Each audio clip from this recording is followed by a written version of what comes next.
Gasimbagana ne bannamawulire wano ku Radio Simba. Peter Kibazo mu studios ogikwanjulira osibye yotya ampuliriza. Eyakoze olwaleero weebale agenda obugenzo okukola weebale wonna osinzira otuwuliriza tukwebaza okubeera ng'okola bwotyo. Peter Kibazo n'embeera mu studios za Radio Simba okwanjulira program Gasimbagana ne bannamawulire. Bahatuuse mwe bali mu studio. Nina Aisha Kabanda, nina Siraje Rubwama, nina Charles Rwomshana, Ahmed Katerega Musaza ajja tusanga, n'abalala ndoza Mwanga Kivumbi abasigaddeyo, gwe tuba tusigaza naye ajja tusanga. Mpuliriza Gasimbagana ne bannamawulire. Leero ennaku z'omwezi 18 omwezi gwa January ne guno omwaka gutambula. Iliyo mnywanyi wange yangaye nti abantu bali buli omwaga nti omwaka guno nja kola bino ne bino titobitandika ncha obitandika kakati. Iliyo omulala Kansuke Mpesiraje abuuza abantu abatoyeza yonna gimuli balamusizzaako nnyo abafuniddemu naddala abaana baabwe abayise P7 okugenda ku S1 aba graduates n'abafiiriddwa Katonda mwekwase. Charles abatuuliriza yena gye muli Katonda w'amaanyi, Katonda wa kisa, musiima nkyali mulamu, musiimira bonna abakyali abalamu. Waliwo musajja ngambye mutumirawo ku Olex supervisor atandika okutumira abantu tetujja kumalako. Gasimbagana tetumira nshawededda eyo nvuddeyo atwe kubuuza eyo nvuddeyo omaze okubuuza Aisha Katonda nga tawanise mukono omusajja amaze okubuuza akikutulidde awo tuwanire n'okubuuza oli buuza abantu ate ayagala kumpa amateeka program ina amateeka gaayo boss kati ntumira kibazo yena gyali abatuuliza musibe mutya mwe balebe muje musobodde okwekolera ngezayoza bebatekedde bebatikkira mu kiseera kino n'abakoze ebibuuzo by'ekyomusanvu. Waliyo season entamu okulaba amawulire era kakanda ayambiddwa nti leero tali wano. Season eno kati mpuli asemawulire oyagala ogawemu space ya wiki namba obeera awo n'otuula ku TV oba n'osoma mu mpapula z'amawulire oba n'owuliriza radio namawulire gaggwa kugona essomero ly'ejendi lijaganya bafunye fasibedo 10 so bafunye 5 nabannange nga tufudde n'amawulire g'e Uganda naye abakoze bulungi mukama mulungi abatakoze bulungi kati awo mabeera mubi njogera ku masomero asigaye ni mubi abatakoze bulungi amasomero naddala ago mukola analysis mulabe kiki kyabaleetedde okuba nga temwakoze bulungi. Omanyi Jonna badde wano ne Muyanja Ssenyonga. Muyanja Ssenyonga n'angamba nti ayina kye yeewuunya ye nannyini ssomero awantu awamu naye kye yabadde yeewuunya nti bagenda okulangirira ebigezo nga Aisha Primary School yonna gyeri nga bakuŋŋaanyiza dda abaana bapangisiza dda bandi bwedira erya boarding nga balina mu uniform eya boarding n'obusumuluzo bwa keesi nga ne bawummula kati mulimu ebintu ebiri interesting. Luli tewaliwo Siraji oba waliwo nga twogera ku buli bwanguzi obuli mu yonebaawe engeri gyabapanga kibazo wano yakuba ekikonde nanyina okwogera n'emisuwa neyereega kati sewe yakireeta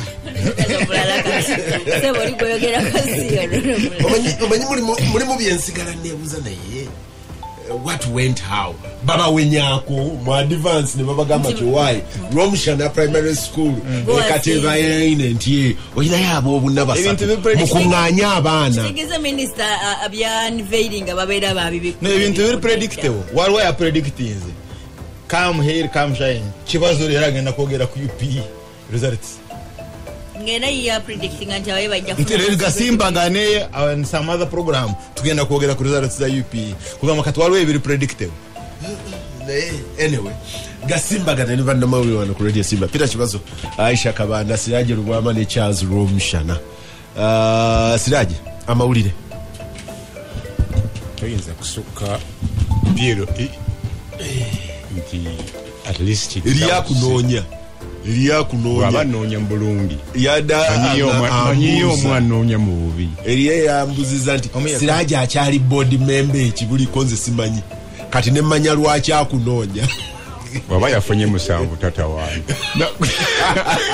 naye kantandikirawo Siraje nga tona review nga mawulire abazadde okuyita kwa wano grade 1 omwana abeera ayise grade 2 omwana abeera ayise nowa grade 3 abeera ayise okuyita kuyina emitendera gwe mulama gwa leero Seboba mbadde omanyi Siraje ayina abawuliriza bakulwanyisa nnyo okupaakinga bagapita paakinga nnyo agambye awo owa mukwano gwa Jeume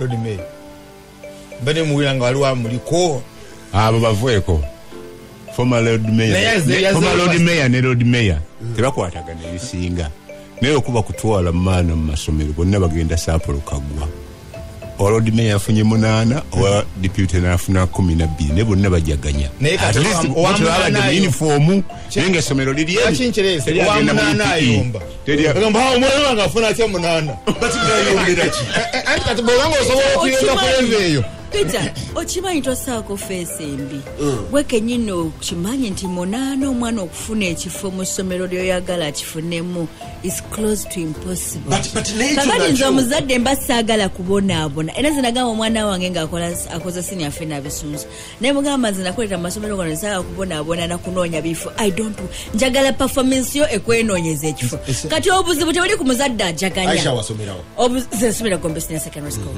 obuzibu tebuli muzadde ajaganya obuzibu buli mu system buli nedda omwana wo olina gy'oyagala agende networking ensibi gye beeramu by association nkyerese kukulaga oli is a road mayor oli ayina degrees Makerere University is an advocate is accomplished naye talaba 8 nti omwana yayise actually I don't think so ndowooza Lukwago yasanyuse nti omwana wayise as far as I'm concerned but you see ekyo nze kyenwana nakyo omwana wa mwagala munnya Aisha abaana abo mubasaba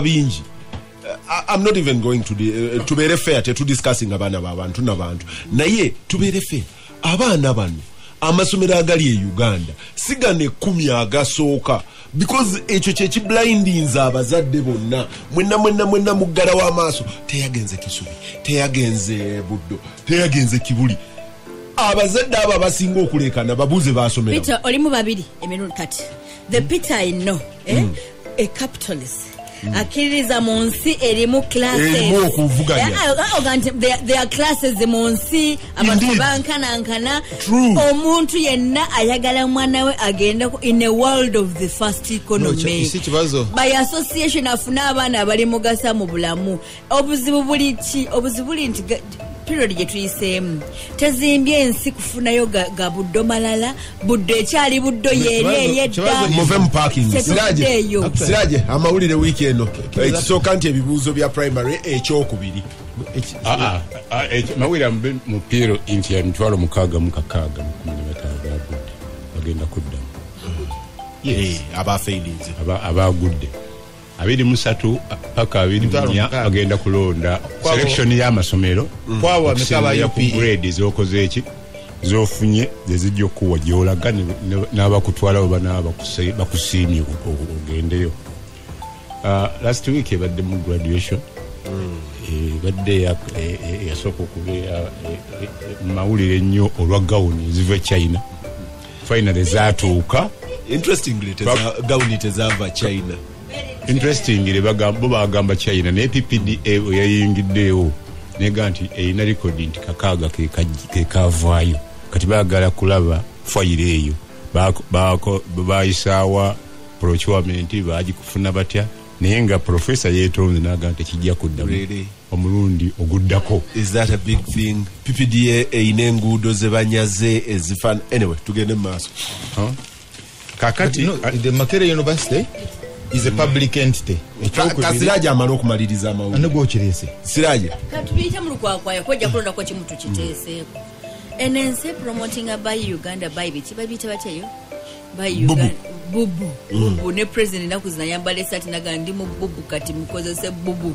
Kati graduation eriyo jjange yawezeze emyaka 9 ku 5 weekend. Yagamba nti naye ne president ayambala mwana akula andi bubu bubu abatu ono tali sirwo omushana tamanyi mwana akula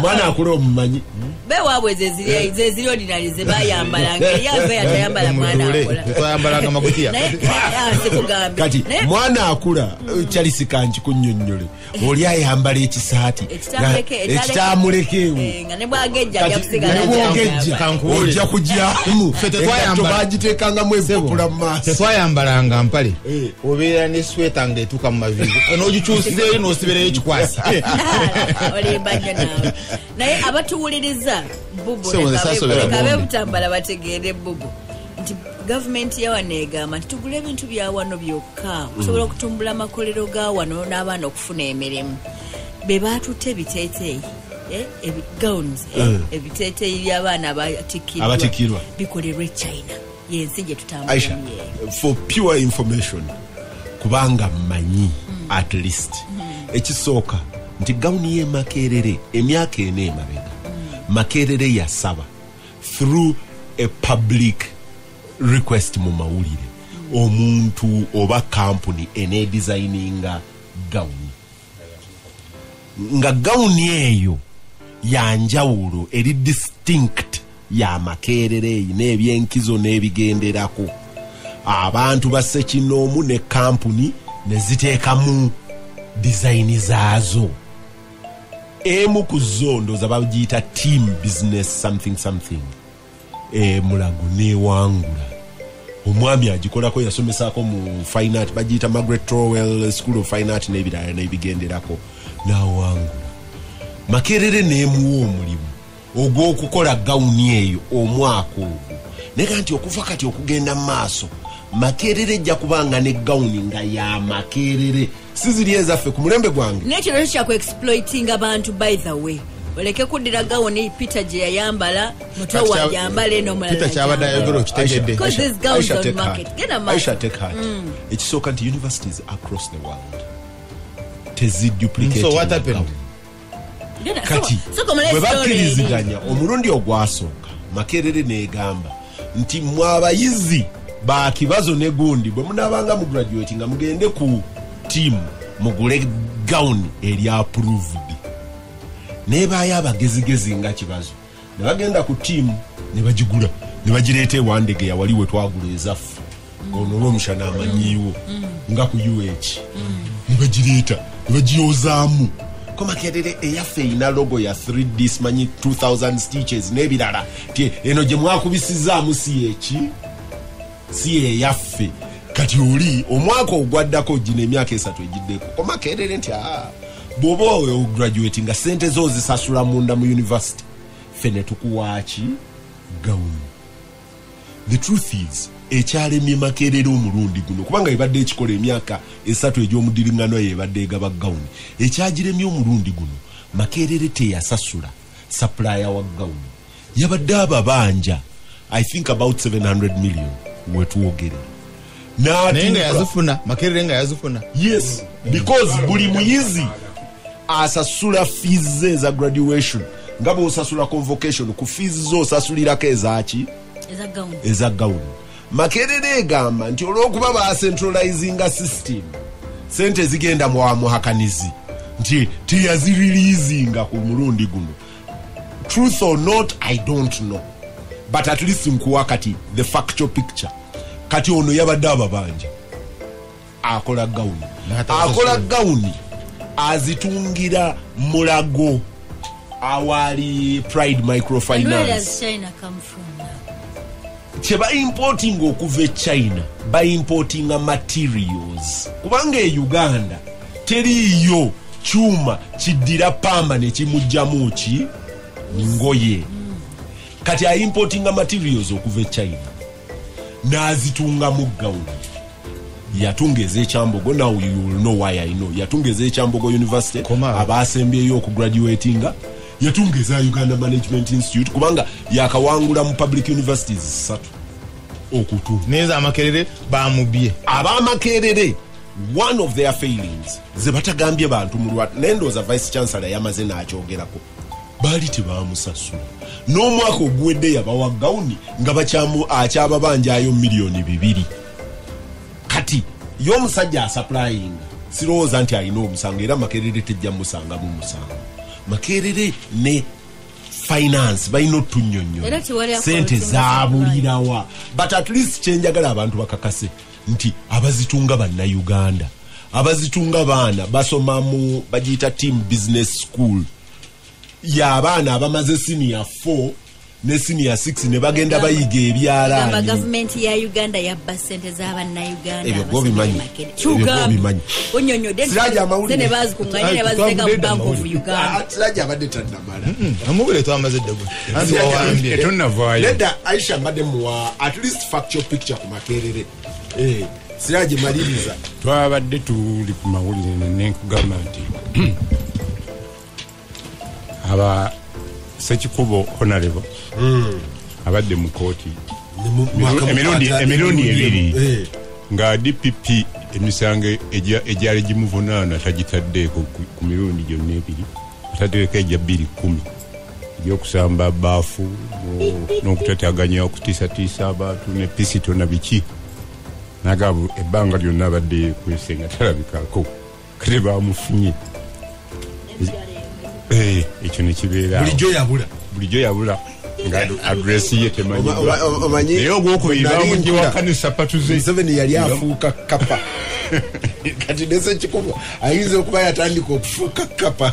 Kakati NRM ya Secretary General n'avaayo n'alangirira nti abantu bonna abaagaana mu bugenderevu gikwatako tebagenda kubeera mu neeka ya NRM. Yes. National Conference, not NEC. Kakati legal officer n'awandiika ebbaluwa n'agiriikinga mu mawulire ne boba member ba NEC. nga advising legal officer ye yagiriikinze siragibera wa kisa yatuuse mu mawulire nga tebanagisoma si yagiriikinze walaga nti yatonye waliwo yagimpeereza alabika agimpeereza purposely aganjaisha olabyeko legal officer agamba tewali mutawaana abantu nga Kateregga teyagisaasaanyiza ate Kateregga alina mission gyatannamala mu Uganda part of Buganda yalabika yabadde busy ku birala. Kateregga oba teyagifunye simanyi oba tekyabadde mu interest y'ebbaluwa kusaasaana. Kakati ne kibeera ngakyo president bagaya secretary general president yagambye ekyo bakimuwonyeza okuswaza abantu legal officer agati neyo yabadde abasajja bemusalako sente katango information bad side nti abo bonna bade batagala bayingire bagenda kubatwala mu disciplinary committee. Yes, and the information decision bagenda kubatwala mu disciplinary committee and they have already decided bagenda okugoba ekyo nakyo kisoboka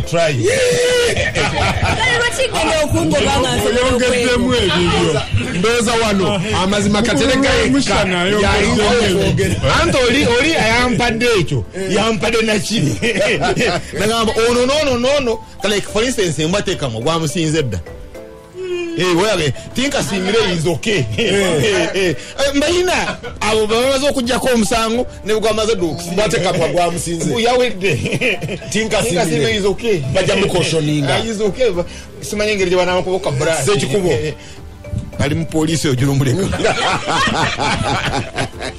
ebyo byono naye amazima gali nti Seke yasazeewo nti babatwale mu disciplinary committee basanze disciplinary committee ate ekulirwa bano Baisha Kabanda Alhaji Moses Chibongo buli omu yatambula wasigalawo Kibongo bagijjuze era ekiriwo okugijjuza biri bigenda ono ya applicatinga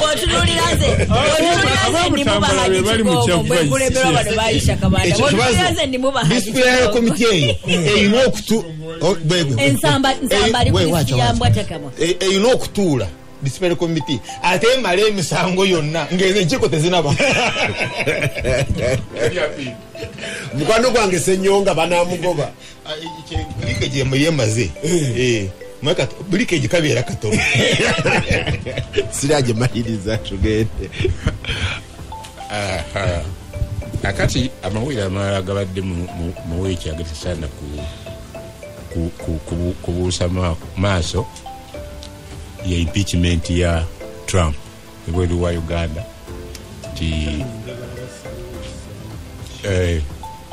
sijje ne bajulizi babaze okulayira basatu ne bagaana gabagabo balina side tenga bali bagamba kuba impartial naye ne babagamba yadde muliko side n'ebino wammanga temulina okubigobera teri kukuba juli muno kama teri kuteekako masimu during impeachment okunaatuuka okulonda buli muntu ajja kuyimirira alonde yesu oba nno mu lujjudde nga kalulu kayina aka primaries bwe kasuubirwa okuba ne chief justice minamu addressinga nga Mr. Justice temumuyita John Roberts amannya ge kati already guna yataddewo defense team ye ndowooza ku lwokubiri tujja kuba tufunye amawulire agavueyo UK BRICS egenda kubanga 31st kati bali mu kufumba mu bufumbo bwa gundi European Union bavaamu batya nengi ekyokuvaamu kyo kyaggwadda onoba otya otwala ki oleka ki ekyo ekisigadde ebirala Trump akyagenda mu maaso ali confused n'ensonga za Iran. Yes, gasimbagana ne bannamawulire kizuuse nti baakubwa ne bagwa n'eddalu 7 bakomanda wali ekigundi ekyakubwa ogwokubiri ne bakola ki ne bagamba nti yali agayite wali yalumizibwa naye abamu bali mu Kuwait abalala bali mu Germany. Is that authentic? I doubt. Kino simanyi ekituufu naye kigamba I think ekyo kibuuke tetupedolinga lugambo kasaba beera nga babikuweereza ku Facebook kibuuke gasimbagana ne bannamawulire of course Joe oluvannyuma lw'emyaka oba 8 Ayatollah Khomeini yakulembedde Ayatollah Ali Khomeini yakulembedde okusaala ejjuma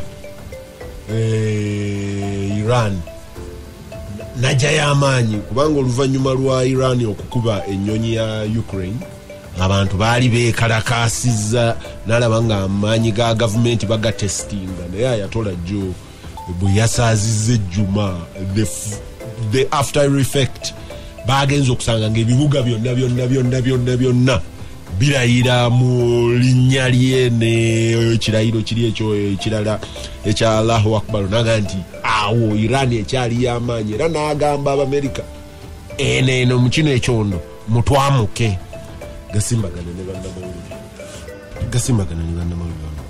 Peter Kibazi mu studios ugikwanjulira Siraje Rwama Ahmed Katerega Musaza Aisha Kabanda ne Charles Rumushana Siraje very briefly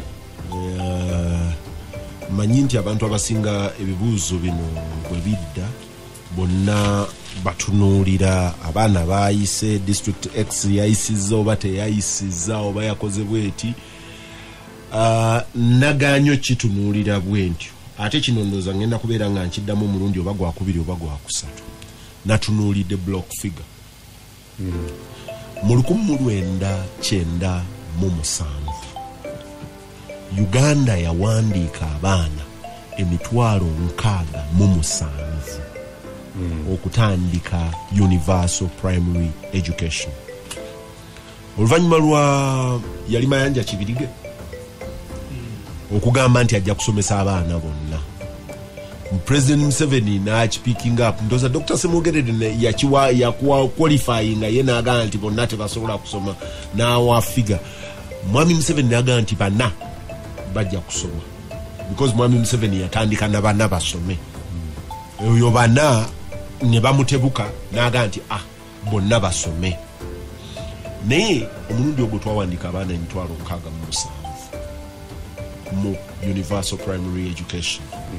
Oluvannyuma lw'emyaka 3 ye2,000 gavumenti ya Uganda yatandika okuyingiza abaana kakadde kamu buli mwaka akakadde kamu ku entry point buli mwaka.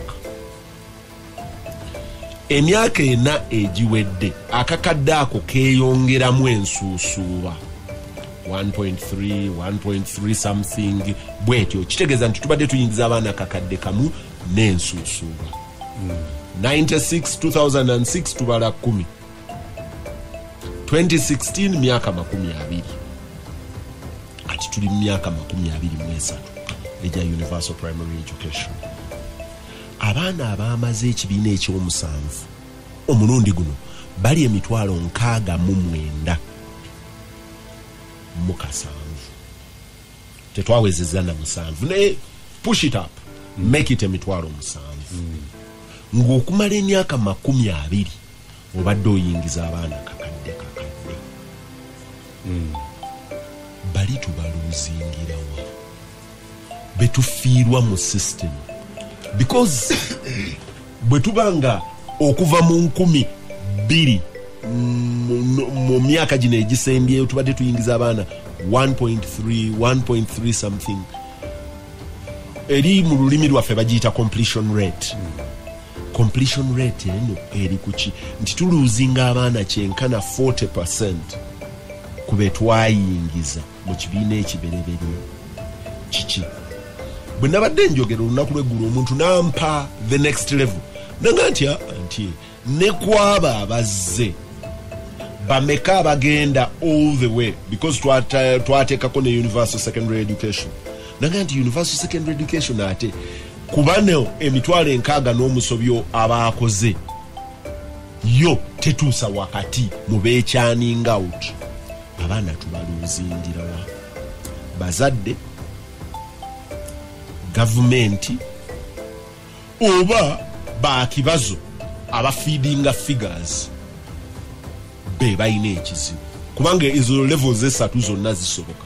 Siraji abaana baluuzingibwa awamu wabeerawo ghost people ati awo ogenze kuba kibazo ba technocrats. Omuzadde yenna nga akyali muvubuka teri muzadde atatwala mwana we naddala mu urban areas mu nursery school. Hayo tedi muzadde defaulting tebaayo eyo universal nursery education ne buli muzadde asasula era amasomero agatali mu default ge ga nursery tiniwe gaba mutwalo 8 omuzadde agezaako okulaba olwokuba ali excited mu mwana we amusuubira mu bingi school fees asasula almost 10 ku 10 bwagenda atikkira n'afuna graduation esooka n'afuna gown ne mupu wano agezaako omwana agenda okutuuka mu 3 ng'alina abaana abasukka mu 4 oba 5 nga demand ya sente ki yeeyongedde. Kati bw'aba ayagala kusasula ate asasulira owa nasale naga kasita gw'osomyeko tuulayo ennaku 3. Yes. No. P4 P6 abantu babagoba abaana babagoba n'agamba abayize ne ku magezi agagenda okutunda sumbuusa soko ogenda kumwalo kakate ku byennyanja. Kanguwe credit yo eri omusajja bamuyita Kibuuka Mugenyi akanti omanyi kiprogramu kyammwe ekyo nkyagala n'esiraaji ayogera naffe aba bulijjo tie yagamba nti Muwanga ne Kakande bogerera mubire neka kati siraaji nkuwulidde kati manyi Kibuuka Mugenyi wali ayongeza musajja atunda muogo. Kati mu baana abo mubeeramu abaana abafuna ebizibu ebyenjawulo mutwe bulema entegeera yaabwe nga nnafu ng'omuzadde afuba nnyo n'owakiri amusibire mu nju tofuluma ki kati okuba flashingayo bakomyewo mu system oba erina okuteekawo amasomero agasomesa ebintu ebyo aga empowerment na biki si mangi nnyo fe mu Makindye tulina 2 gokka either Makindye ne Gaba. Siraaje kyogamba nti amazima gali nti mu kuyingira bajja yes ne batuuka we tutuukira mu kyokusatu nga bafulumya. Okay. Kakati bw'otuuka zinzo ogamba bonna basome nga mu kibuga bagamba temusasula sente esukka 1,400 mu abazadde manya sente zebawa mutwalo gumu mubina ze mutwalo 13 buli taamu. Sente ezo kwe kuli ez'amasanyalaze ez'amazzi agaalinya n'amasanyalaze agaalinya nga n'omutwalo gwennyini ne bw'oba oguwaddeyo ku masanyalaze tegamala mwaka. Kati abazadde batandika okusala amagezi mu magezi ne bagumiikiriza jangu wagenda okulaba taamu eri wamulya taamu erya naga nti mbagobye oba bangobe bakole ki bangobe. Kati bwe kimuyitirako ennyo amasomero agamu gatandise okupolinga out of either UCE oba UPE. St. Denis wali eggaba gye tubale tulina mu Makinde yokka eya USE tusa Museveni yotuzimbira Kansanga SIDS school naye nayo nfunda ku population gye tukola ki. Kati agandi badde geeyongera ku St. Denis ne SIDS yandibadde St. Peters ne Kibuli ng'ogaagana okugenda fule mu USE system. Negasigala nga gagamba gwoba osobola okusasula kakadde kaffe plus sasula oba tosobola oba gavumenti etusasula. In fact nze ebbanga lye namala nga ndi ku board ya USE I mean ya St. Denis nga third term ba board member fenne 17 tujja n'emitwalo nga 5 oba 10 okulaba nga bwe tutuula tusobola okumalako ki taamu kuba kooti esembayo erwawo okujja ate nga ye taamu ey'abaana okukola ebibuuzo ebiri final. Ate that was not the same good scenario mu Kibuli SS nga osobola mutuula abantu 17 osanga board member omukalungi Moses Kyanjo Hussein n'abalala nga 7 nga tebatudde naye nga kola mu y'abantu 11 mugirina. Kati Haji mu kiseera ekyo board member nga jaya sente z'abantu 17 mwenna abali president 10 musooka ne mugabana 10 lyamu ez'abantu 10 ez'omusango tebazizaayo mu banka nammwe ne muzitema nobanga kati eri osonde 5 wano ogendera mu 8 atula ne siraje ku board ino buzibu oyagadde reality era chovudo ulira siku interrupting nga tulina resolution obo bye kikwaso obo bye kapesa ebere explosion teriyo na suspension ezo school fees nga zikoze eki nga ziyingidde lumuntu batuli mu board tunonye engeri gye tunafuna sente za gundi boarding section okuzimba wekizimbe kiranga bawala bangi tugenda okulaba nga ab'MTN bazaawo nga bayita headmaster tuga tuli mu board dakiika emuda board member gundi ntumuta secretary I mean headmaster tayo secretary agenda okudaga nti abasajja ba MTN batusaba bafunye wano network ey'omulongooti baagala ka political kano 10 ku 10 kofu 10 ku 10 efotoda plot nti abagenda kulekawo ettaka bateekawo bintu byabwe basasula batya basobola okubawa milioni 8 ne rent ya annual. Tugenda okubalamu nga board esomero ligenda kumalawo nga kakadde kamu nga tusobola I mean kawumbi kamu nga tusobola okwongerako ne tukola ki. Kati oyo tomuzza mu alinda sente za USE ate ne USE bagenda bafreezing out government yagala kwogera musomera government bakyaga waki sente ne bakyogera openly ministry yogera nti egenda ku phasing out sente ne private schools je tubadde tukabira okufuna sente za government batandise okusaba school fees abazadde kati ekitegeeza tewawo kyali universal secondary neno primary sente tezikyajja in time kati toyina bw'okompitinga ba private abateekamu ne initiative z'abaana zibasomesa Kibuli toyinza kusanga mwana nti musomesa muyawaddemu muraalo buli end of year babateekawo pati ne babateekawo ne baasa nabo ne beegabira ebirabo nti omuntu abeera agenda mu holiday nga tasuubira na kumutwala kitende oba kumutwala walala nti bamukuumira awo ng'ali muraalo kasita abanga quality agikoze eki.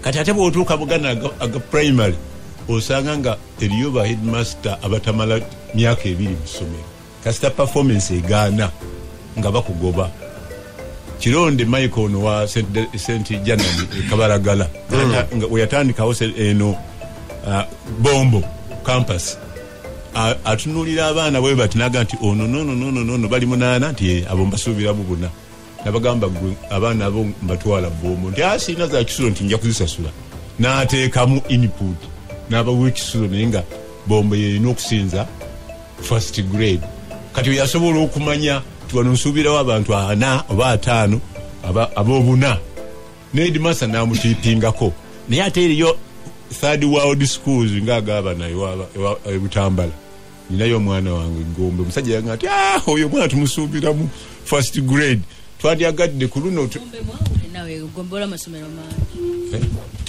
siraje wonzika naga wandiwaddeyo twagala pate eri heavy tuweeyo emitwalo 3 tukole pate oyo mwana ayimu buna yagenze okujja nga bamusibidde mu 13 ne first grade takikoze eki kati anticipation is agamu gateeba butebi ne gasanga tegafunye kigateebereza naye waliwo amasomero liigi y'amasomero kati emanya nti ngetteeka nakufuna toyinza gamba kitende nti esuubirayo abagudde abali mu third grade bo babeera sure n'omuzadde akeerayo bukeezi okulaba results n'asitula omwana gaali ku ssomero abalala gali feke gagamba nti gayita kameramaani nga tebannawumula ne beekubya ebibuuzo ne basanyuka kati ne baleeta buleesi nti okulinda amawulire mutufeera mu ekyo Mutatiina ono bamuyita Mutatiina Rutu agamba nti kibazo you have 2 former RDCs. Part of their task is to monitor government programs. I would like to hear from them what happened to the children that were recruited. Where were they lost? Full stop. Now you get it. The next that you said yesterday that I would like to hear, when parents are told that education is free, the RDCs flag this as well. So there is no food in school, the toilets fill up, and there is no help for the girl child. And when the parent is told to contribute 20,000 or 10,000 a term, the RDCs come down on them. Nabahema, whatever that means. What does that mean? Nabahema, what does it mean? Oh no, who no one? Akumaze. It just get there. Yahema Peter.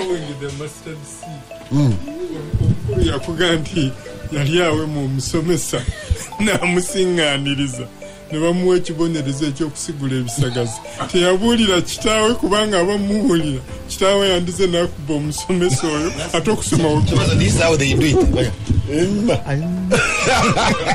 kati kino ekigalo okyusaamu wooti nekitabanga NRM omanyi kya NRM kiriwo ekyo kati kino tekibanga ekya NRM then okiteeka ku mmanya kati ekyo akikoze gwe n'oli Aisha musomesa bantu kuwema kati nina messages nyingi neyo eya Mutatiina oba whatever that she is ngisomye. I hope Mutatiina abeera mukazi. Okay.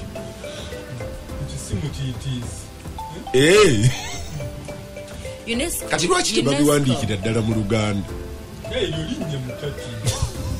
UNESCO yakola research nega nti ku baana ba enrolling mu UPE 68% of them are likely to fall out before they finish. Batandika wansi era nawe bwogenda mu masomero gaffe eyo n'otunula osanga nga abaana bangi ku lower levels. P1 obwana bujjudde buli kamu katudde ku kanne waako bwogenda mu classes ezo. Bwogenda mu P7 you find 10 or even less. By the way, statistics gwe tulina asinga ali cosmetic. Amasomero agage mu byalo gaba tegalina baana ba kyamusanvu abeera n'abaana 5, 7, 10, 12. Kati nga waliwo private schools ezibeetoolodde nga teziyina examination centers ne baleeta abaabwe ne babatuulizaawo era ku nkomerero ne bafuna first grades ezo ne bazibala ku masomero ago aga UPE nti gazifunye n'abaana abo ne babala nti ba UPE era babeera baba registeringa ng'abaana ba UPE. No Rachel, even that number is inflated sinto. I'm telling you kubanga nze mabega mbadde mwaka oguyise nabadde nyina education program mu masomero gewaffe mu gombola yewaffe ng'amasomero galina abaana essomero erisinza abaana abangi galina abaana 25 essomero oba ekyomusanvu P7 ng'eriyo amasomero agalina abaana nasanze n'essomero erina abaana banna 4 baana ate gavumenti ebasasulira abasomesa bana okubasomesa lessons ennya nga subjects bezikola ki bwe zifaanana. Essomero lirina ne head teacher naye nga lirina abaana bana mu P7 naye ng'enkomerero bagenda okukola ebibuuzo essomero eryo teribeera n'abaana bana libeera n'abaana ng'ana mu 5 abaana abo mu 5 baba registeringa nga ba UPE era bafulumira mu UPE because it's a UPE school. Obusomero buno bw'ekukyalo kuno aba private schools gabaliikiriza obuzibu buli ludda bapita. Ekisooka kituufu ndowooza eriyo ebiteekwa okuyamba UPE okubukaala. UPE is not a bad program, it's a very good program. Naye eriyo ebiteekwa okuyamba UPE okubukaala byetateekwanga kukola. Eriyo ze tuyita the push factors ebijja abaana mu masomero bye tutafuddeeko for all these years. Twateekawo UPE ne tugamba nga mutati nawadde agamba teri kusasula ssente temusasula ssente. Okay, boyo gavumenti yagamba nti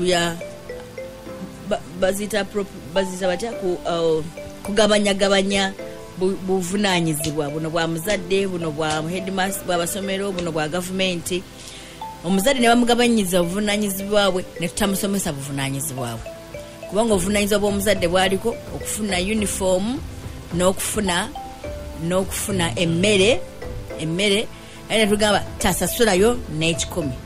Kati amasomero getugamba nti asasulayo n'ekikumi nagaya nensinkana emabegakawe nga ndi RCC nensinkana mukulu Kiwanuka Mohan bwe tuba tonyoweranga nti nayise wammwe ebutambala nenebuuza what is wrong nga ndaba abantu saa 11 balya nebitabasoka bakagasoka 11 balya namala 11 balya bano 11 balya nga nti what is the problem tinamala n'akyamako ku maka agamu ababuuzeeko anyumyeko n'abana nti tanti tulise essaawa zino tulya ekibu kimu tulindako abaana abagenze ku ssomero ne bakomawo ne tusobola okulya lumu nabo kati kyebalire kyekyemisana kyekyeggullo y'omwana gw'osindiza gw'ogamba asibe entanda agende nayo. Number 1 emmere yo ng'alisibye eggolo eryo lijja kuba terikyali healthy kulirya. Number 2 abali ekimu ku saa 10 balina capacity efissaako asobola okubeera nga atwalako ku ssomero. So bwe tetwakola kisomesa bantu kimala kubanga twateekawo no financial contribution.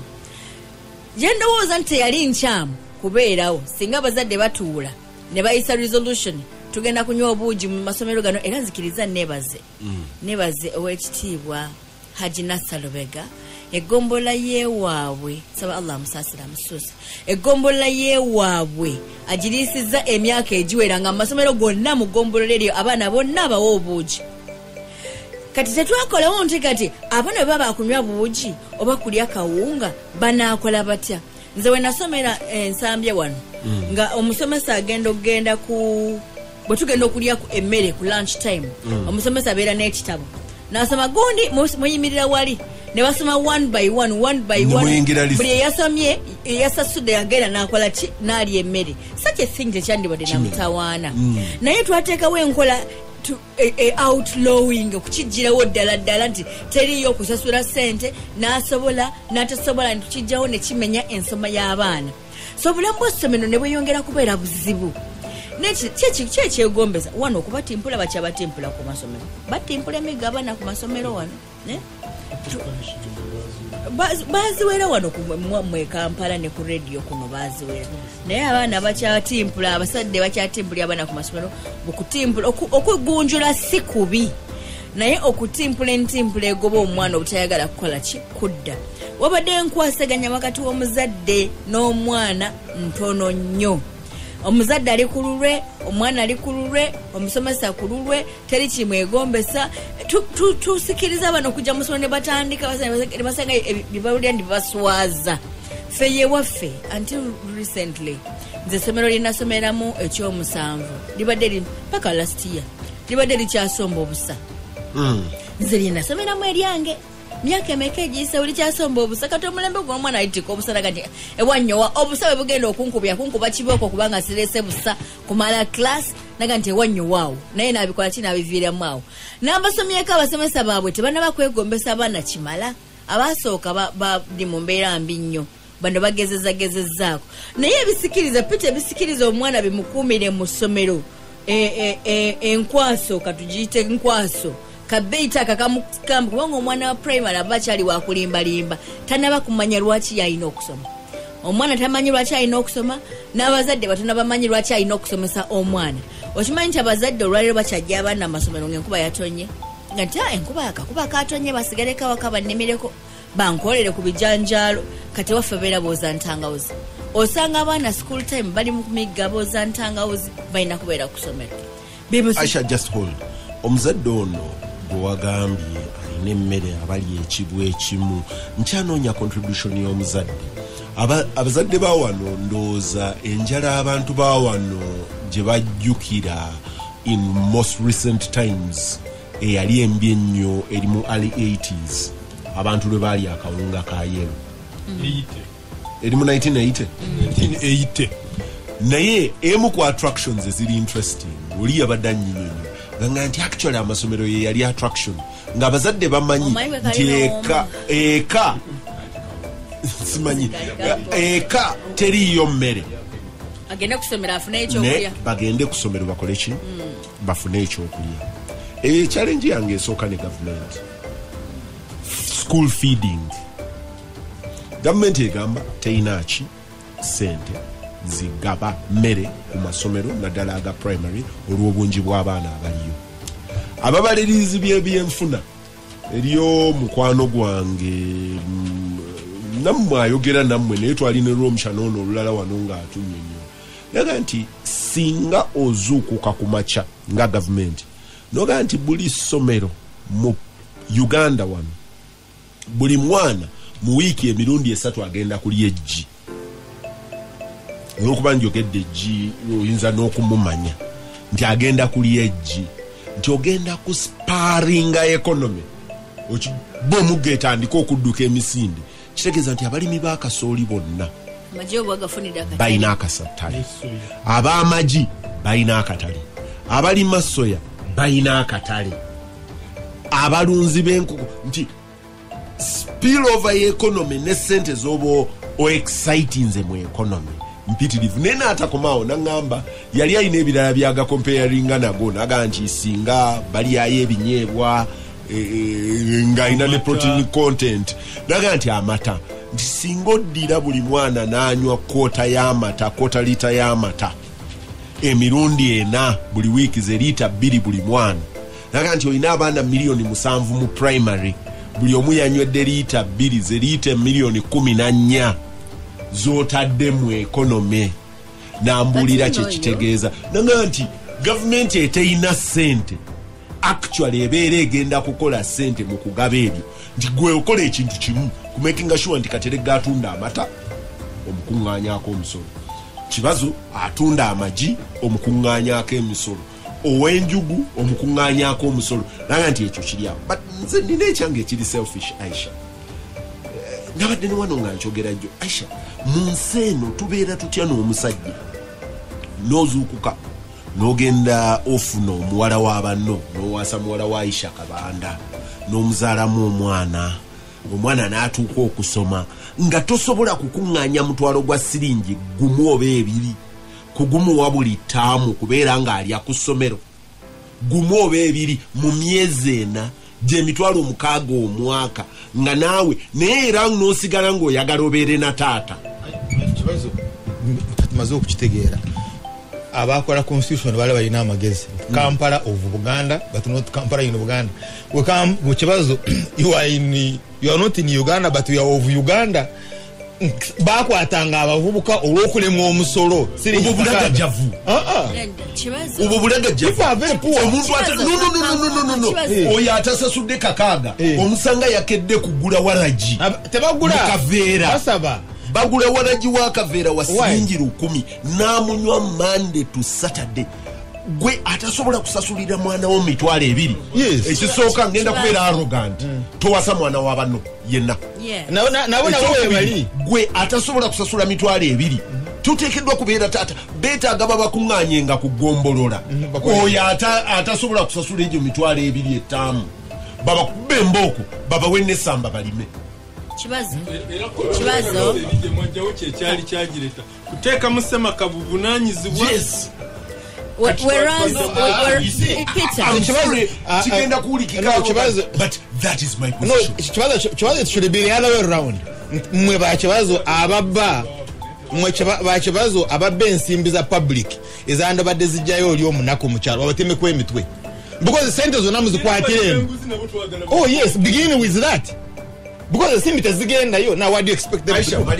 Peter, emotions zonziraba atenga oli mutuufu bwobadde yogerega gisajja lifaanagana bwerityo akafaanagana bwe katyo kasana kuwewenyola miggo katuto omwana tekasobola mumuliisa fine bituufu nomanyi nti Bank of Uganda yavaayo nayega nti close to 50% of our economy is a subsistence economy. Okay. Kati economy gye tulina abantu obulamu bwe balimu they live kyebasobola okujja mu nnimiro kyebasobola okulyako. Tuli mu nsi yakasobeza tubadde mu nsi promoting population growth population ekule nga tetuplanize population eno ebeerawo etya ewaffe Butambala abantu abasinga obungi more than 50% balivinga on half an acre gye baliko balina abaana 10 and more of them bebalina okuliisa n'okutwala ku masomero n'okulabirira okitegeera kati whereas oyo muntu alina obuzibu naye tulinamu obuzibu tulina okubeera nga tuteeka okubeera nga tuplaninga lindako hold there nkwe reality lindako nkwongereko Aisha linda buli lwensinkana abantu gye ntambula oli kyasooka okubuuza kibazo olina abaana bameka n'omubuulira n'awulira ng'ennyiika emuluma ku mutima abo bokka olwo ababala abo bokka naye ye muba mwawukana naga nti tompadde eyebbiri ayina abaana 7 ayina abaana 8 tompadde eyebbiri kati nze awe nina problem. One, we need population control. Absolutely. A population is as useful as it is economically useful. For as long as you are not economically useful, a population growth very useful. Ekyokubiri twetaaga government okuteekako abantu amateeka amakambwe. Aisha, abantu beewammwe mpise mu byalo bya Buganda. I'm sorry about the other places. Mpise mu byalo bya Buganda ndibika byamaziga. Otuuka mu kyalo kya Buganda n'otuuka mu maka n'obuuza nti wano mukola ki nga tebayinaawo yadde enkoko eyinza okubiika amagi ne bagatunda. Gwoli mu katale akasembayo okubeera close nali ewabano ewaba lw'omushana eri wansi deep nga batunda ettooke nagasanga ekihiihi n'eri wansi eri ewaba mbabazi bayitayowa kanungu no omutwalo gumu kati 13 kati otwogera fine oyo ayina income ya 13 bw'aba ayina amatooke 10 ge yatunze ayina emitwalo 3 bw'ogenda okutuuka wano e Butambala Kabasanda obasanga nga balenze obunyanya 2 n'obusanga ku byalo byonna omugenzi Samson Babimululu Kiseka yagamba nga abantu nti bw'anaasanga obutale obwo babagobeko kubanga otaddeko obunyanya 3 naawe oyagala kaba tetulina income ewabano batunda amata batunda matooke naye netuvuganya na no way our people must style up. You see,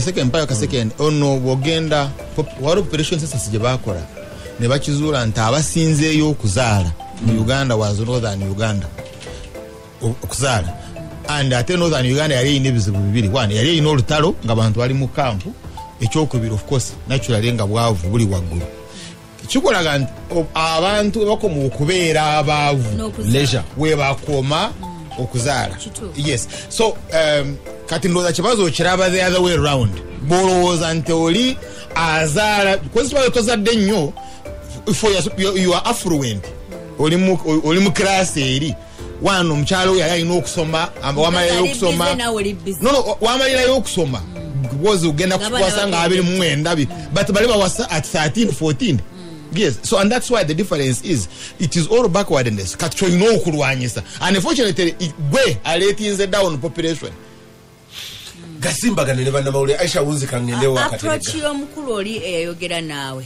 angoye yatunulira ku ki ekisobola okuboostinga economy naga nti tulina market emala wano etandikira mu masomero but on the other hand bw'otunuulira amasomero gano go kizibu okujja kuganaga private era kizibu okusanga amasomero ga government agatalina ttaka litegerekeka amasomero gonna galina ettaka nga weeriri mu biseera byaffe ttaka eryozebwa nasomera wano nsambye St Joseph nga convent balina ensuku z'amaanyi mufuna n'akadde wabeerawo time gye mugenda mu gardens ezo ne mbaako kye mukola kati amasomero ago gonna bw'ogatunulira galina ettaka liri redundant terina kiririko bukubaako akalimiro tekaliko nekekegombisaako n'akamu nze nyina essomero lyemmanyi wane waffe nga n'abasomesa bennyininyini baba kijjanya okubako kyebakola mutasobola kubako kye land is there okujjako Makerere yagambye bwekusanga ng'olimye ettooke Makerere munda mu university ekitooke kiri ku ttaka batandikidde ku bya deputy vice chancellor